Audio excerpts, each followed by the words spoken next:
नमस्कार दोस्तों, मैं हूं सूरज। एक बार फिर से स्वागत है आपके ही अपने YouTube चैनल हिंदी विद सूरज में। तो जैसा कि कल मैंने आपको बोला था कि मैं वर्णमाला पर एक वीडियो बनाने वाला हूं। वर्णमाला में मैं सिर्फ डिस्कस करूंगा स्वरों पे, क्योंकि स्वरों को एक दिन करेंगे, व्यंजन को एक दिन करेंगे। क्योंकि स्वरों को अलग और व्यंजन को अलग करने का रीजन सिर्फ इतना है कि कम समय में ज़्यादा चीज़ें करना। क्योंकि वर्ण स्वर ही में काफ़ी समय लग जाएगा, फिर मैं व्यंजन करूंगा तो ये 1-1.5 घंटे से भी ऊपर का वीडियो बन जाएगा। यकीनन अगर आप वीडियो में बने रहते हैं तो स्वरों के आप ऐसे ऐसे भी प्रकार देखने को मिलेंगे जो परीक्षाओं में बच्चे देखते हैं, फिर जाके बोलते हैं यार ये तो हमने कहीं देखा भी नहीं था। तो वीडियो में बने रहिए, आप उसी प्रकार से आज अवगत हो जाएंगे। और चलते हैं इसके तरफ, वर्णमाला में की तरफ। पहला टॉपिक क्या है वर्णमाला में? देखो, वर्णमाला की परिभाषा क्या है, ये सारी चीजें पे बात करेंगे अलग से। लेकिन आज का वीडियो सिर्फ क्या हमारा स्वरों पे है, ठीक है।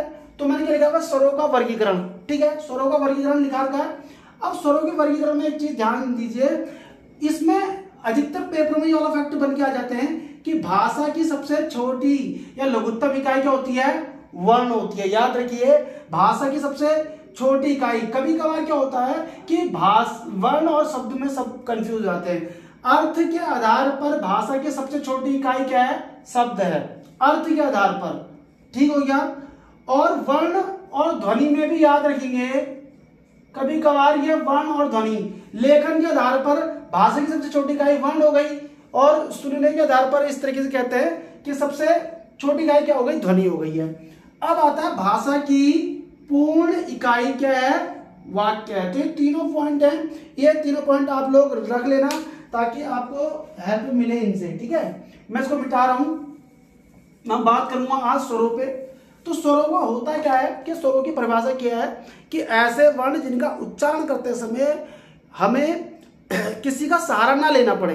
स्वर क्या होते हैं? स्वतंत्र होते हैं। उनका उच्चारण करते समय हमारी जो स्वर तंत्रियां होती है अबाध गति से चलती हैं, वो किसी से ना ही रुकती है ना ही किसी के संपर्क में आती है। इसीलिए स्वरों को क्या कहते हैं? स्वतंत्र कहते हैं।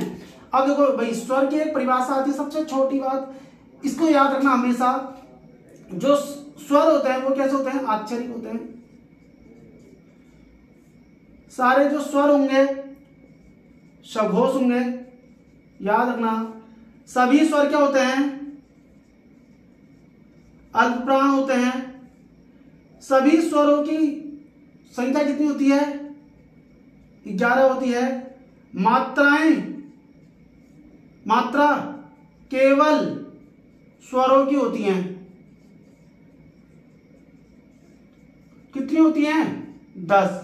क्योंकि जो अ होता है इसकी मात्रा नहीं होती है, अ की मात्रा नहीं होती है। उसके बाद जो आ होता है, छोटी बड़ी उ ऋषि ऋषि, इन सब की मात्राएं होती है। तो मात्राएं कितनी होती है स्वरों की? 10 होती है। ये कुल मात्राएं कितनी होती है? 10 होती है। ये चीजें आपको सबको समझ में आ गई हैं। अब एक चीज समझ के चलेंगे, स्वरों का वर्गीकरण, ठीक है। मैंने मिटाते हुए भी चल रहा हूं, ठीक है। स्वरों के वर्गीकरण में सबसे पहले एक चीज देखेंगे उत्पत्ति के आधार पर, ठीक है। उत्पत्ति के आधार पर स्वरों के भेद। उत्पत्ति के आधार पर स्वर के भेद होते हैं, याद रखना 2। कितने होते हैं? 2।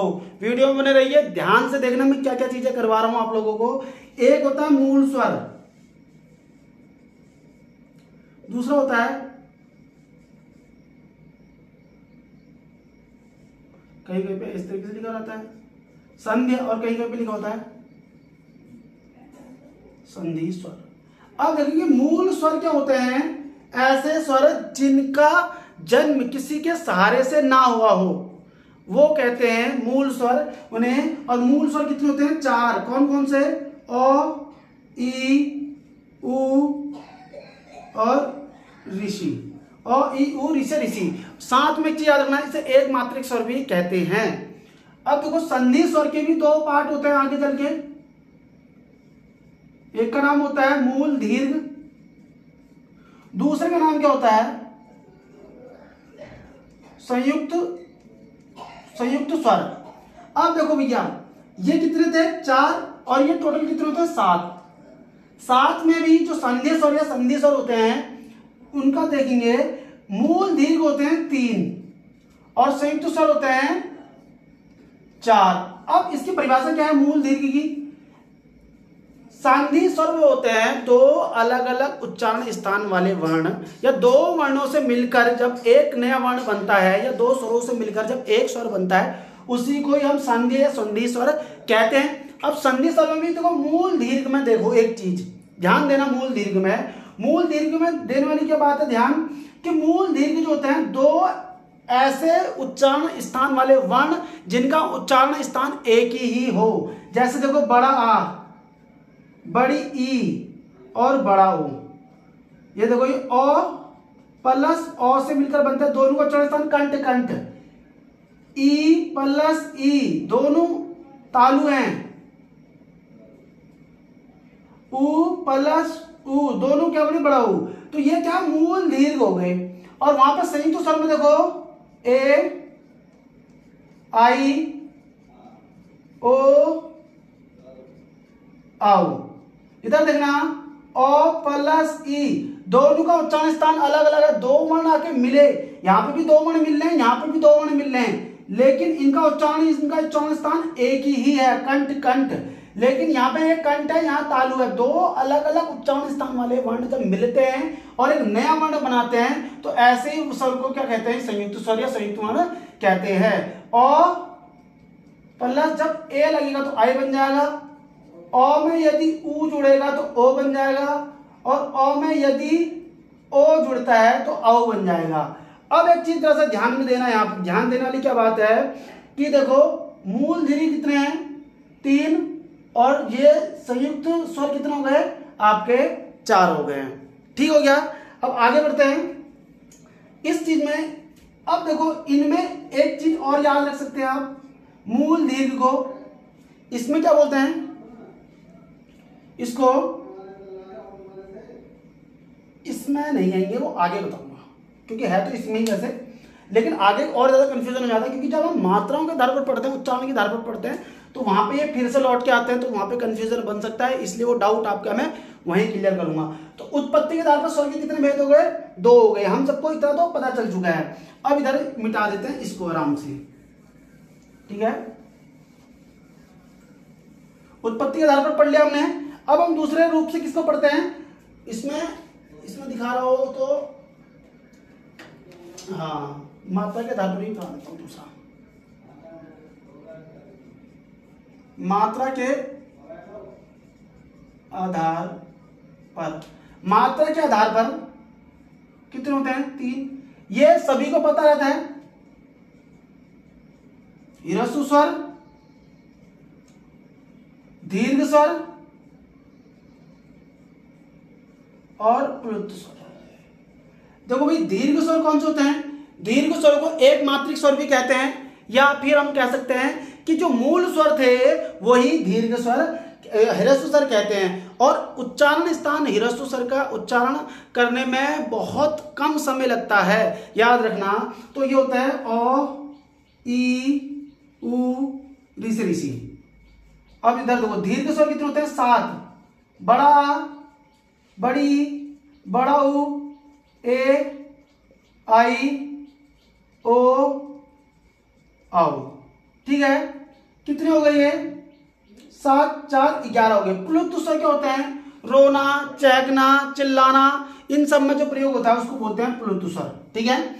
अब इधर देख लो एक चीज ध्यान देने वाली बात क्या है कि स्वर टोटल कितने हो गए हमारे 1 2 3 4 5 6 7 8 9 10 11, टोटल स्वर कितने होते हैं हमारे 11 होते हैं। और लिंक भी मैंने दिया ही है ओ आ ई उ। अब ये बहुत बारीक वाली चीज है जो मतलब बेसिक वाली चीज है, मैं उस चीज पर ध्यान नहीं दिला रहा हूं आपका, मैं जो बनने वाले क्वेश्चन है मैं वहां पे कर रहा हूं काम, ठीक है दोस्तों।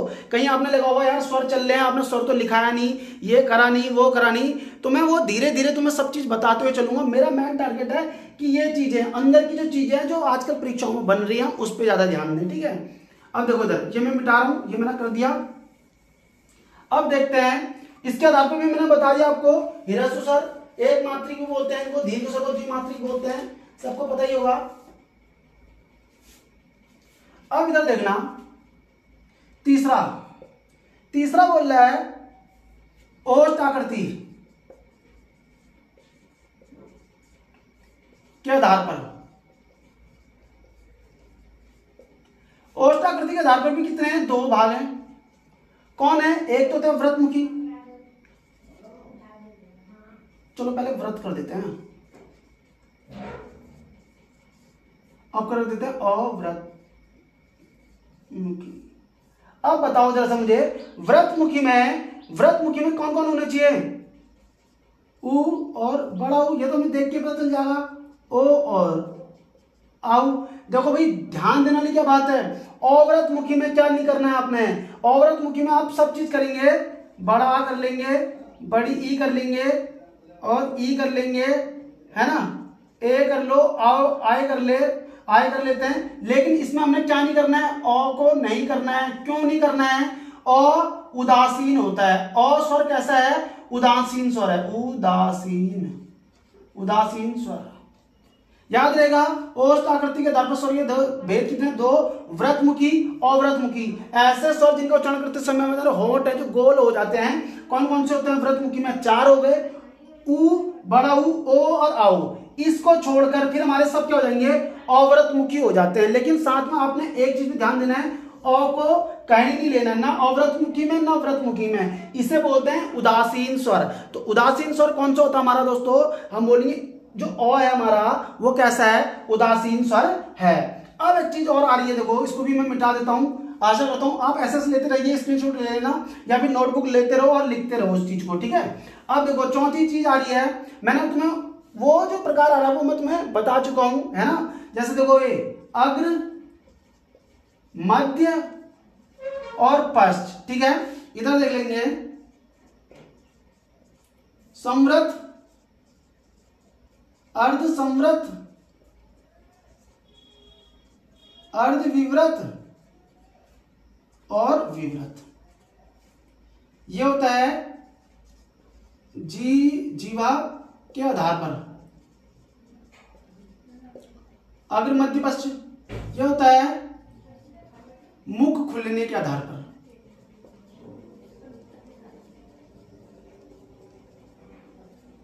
अब देखो उधर मैंने तुम्हें पहले बता रखा है आपको, सबसे पहले हमने ये कर लेना है ना, लास्ट वाले के सेंटर पे यहां पे लिखना है ओ, यहां कर देना था आ, यहां ई, बड़ी ई, उ, बड़ा उ, यहां पे ए, यहां पे आई, यहां पे ओ, यहां पे आओ, यहां पे ये आओ, ऑस्कर वाला। अब देखो, अब तुमसे पूछे कोई जीभ के आधार पर तुम बोलोगे अग्र स्वर, मध्य स्वर, पश्च स्वर। तुम अब ये भी बता सकते हो, तुमसे कोई पूछे संवृत है, अर्ध संवृत है, अर्ध निवृत है, विवृत है। अब देखो भाई संवृत निवृत में मैंने जिस दिन तुम्हें वीडियो बनाई थी उसमें मैं तुम्हें एक चीज नहीं बताई थी बात। अब देखना इसमें एक चीज आ रही है, इसमें क्या है, ध्यान दो जरा सा। संवृत को उच्च स्वर कहते हैं। नया पॉइंट आया, नोट डाउन कर लेना। संवृत को कहते हैं उच्च स्वर कहते हैं। तो उच्च स्वर कौन कौन से होते हैं, ई, बड़ी ई, उ, बड़ा उ। अगर उच्च स्वर में आ गया ना तो हम छोटा उ और बड़ा उ को साथ लेंगे ही नहीं। हम सोचेंगे छोटा उ जो है निम्न होगा और बड़ा उ जो है वो उच्च होगा, या फिर मतलब छोटी मात्रा बड़ी मात्रा को एक साथ हम नहीं रखेंगे। लेकिन उच्च स्वर में याद रखेंगे आप लोग क्या क्या आने वाला है, ई और बड़ी ई और उ और बड़ा उ। अब देखो इधर, इसे बोलते हैं उच्च निम्न स्वर। अर्ध समृत को बोलते हैं उच्च निम्न स्वर, और इसे बोलते हैं निम्न स्वर। इसे बोलते हैं निम्न उच्च स्वर।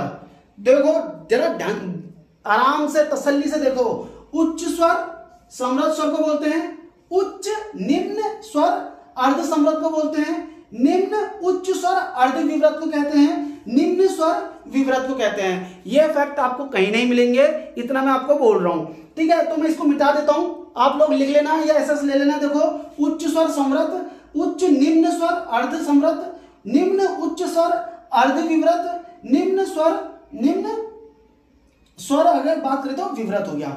आगे बढ़ जाएं, इसे मैं मिटा रहा हूं।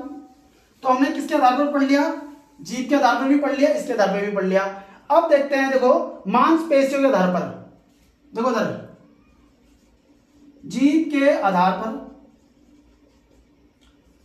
हमने पढ़ लिया, मुख खुलने के आधार पर। अब आ रहा मांसपेशियों के आधार पर। मांसपेशियों के आधार पर ऐसे नहीं, आप सीधे ऐसे कर लेंगे। मैं आपको स्वर बता देता हूं कौन कौन से स्वर पूछे जाएंगे आपसे परीक्षाओं में। एक होता है शिथिल स्वर,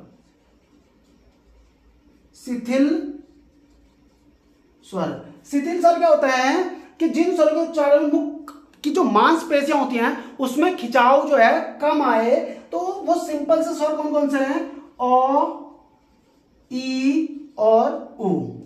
कौन कौन से शिथिल स्वर में, अ, ई और उ। अब आए कठोर स्वर।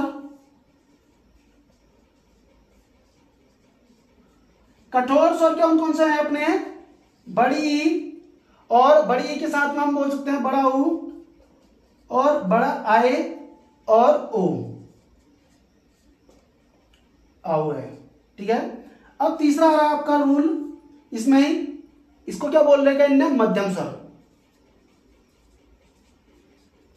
मध्यम स्वर में क्या होगा, जो इसमें छूट रहे होंगे वो होंगे, जैसे इसमें क्या दे रखा है,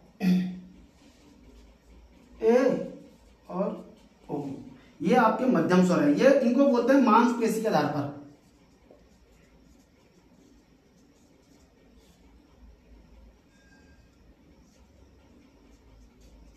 के आधार पर, मांसपेशियों के आधार पर। अब ध्यान देना, शिथिल स्वर अ, ई, उ, कठोर स्वर बड़ी, बड़ा ऊ, आए और आओ। ठीक है। देखो ये बड़ा ई है, ये बड़ा ऊ है, बड़ा आए है, बड़ा आओ है। मध्यम स्वर देखो ए और ओ, मध्यम स्वर है। ठीक है दोस्तों, आगे बढ़ते हैं। मैं इसे मिटा देता हूं यहां तक। अब सबसे अच्छा शब्द आ रहा है प्रकृति के आधार पर। प्रकृति के आधार पर। ठीक है। किसके आधार पर, प्रकृति के आधार पर। प्रकृति के आधार पर देखो दो होते हैं,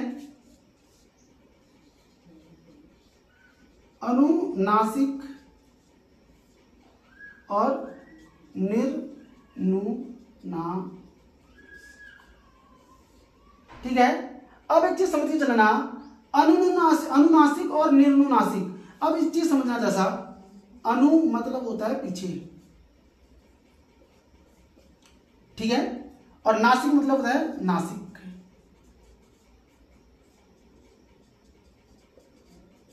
ऐसे स्वर या ऐसे वर्ण जिनका उच्चारण करते समय जो हवा है या फिर वायु है वो हमारे नाक और मुंह दोनों के साथ चल के आए या दोनों के साथ प्रयोग में आए, तो उनको क्या कहते हैं, अनुनासिक स्वर कहते हैं। अब अनुनासिक की अगर हम परिभाषा, अनुनासिक की अगर हम देखें तो एग्जाम्पल क्या होता है, ये होता है, सबको पता होगा अनुनासिक का, ये चांद बिंदु, बस।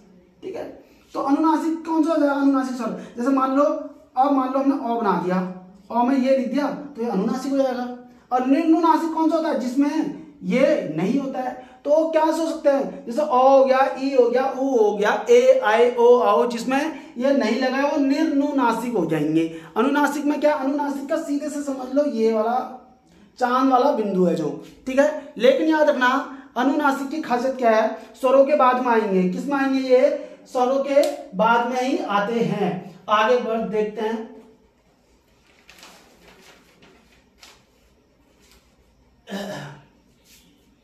अब समय बच गया है, मैं टाइम देख लूं कितना लग गया हमें टाइम।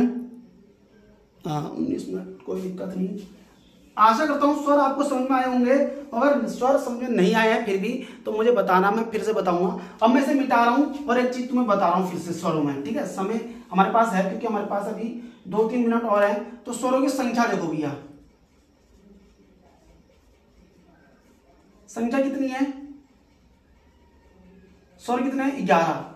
इधर देखना, अ आ ई उ ऋषि ऋषि, ए आई ओ आओ, अंक ओहो। याद रखना ये कभी भी स्वर में नहीं गिने जाते। 1 2 3 4 5 6 7 8 9 10 11 12 13 इन्हें बोलते हैं अयोग वह, अयोग वह।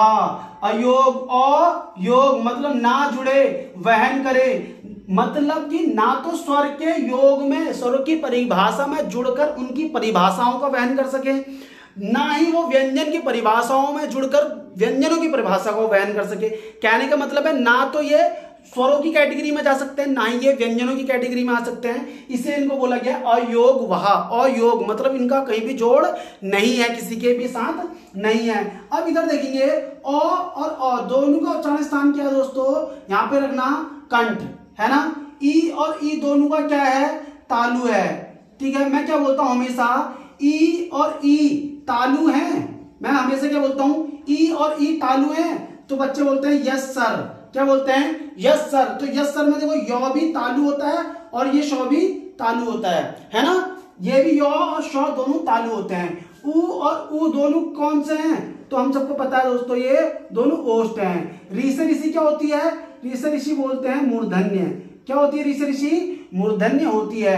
ए, अब एक चीज बताओ मुझे जरा सा, ए में क्या होता है, अ प्लस ई मिल रहे हैं। अ क्या होता है हमारा, कंठ होता है। ई हमारा क्या होता है, तालु होता है। तो दोनों मिलकर ए बना रहे हैं। ए को क्या बोलेंगे, कंठ तालु। याद आया, समझ में आई बात।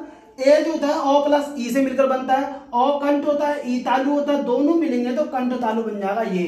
तो ये दोनों भी क्या हो जाएंगे, कंठ तालु ही कहलाएंगे।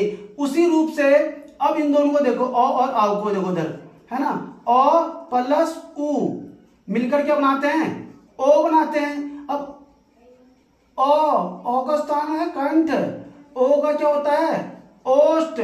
अब दोनों मिलाकर क्या बनाएंगे, कंठोष्ठ। ठीक है, तो इनका उच्चारण स्थान क्या हो जाएगा, कंठोष्ठ भी हो जाएगा। अब एक चीज और समझ लो, यहाँ पे टोटल स्वरों की संख्या कितनी होती है, 11। कुल स्वर कितने, 11, और पूरे स्वर कितने, तब भी 11।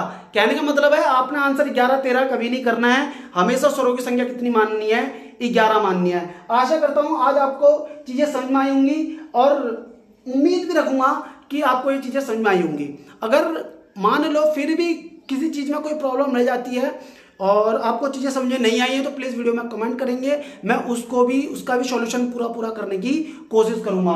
तो देखो भाई, मात्राएं किसकी नहीं होती है, अ की नहीं होती है। तो 1 मात्रा, 2 मात्रा, 3 मात्रा, 4 मात्रा, 5 6 7 8 9 10।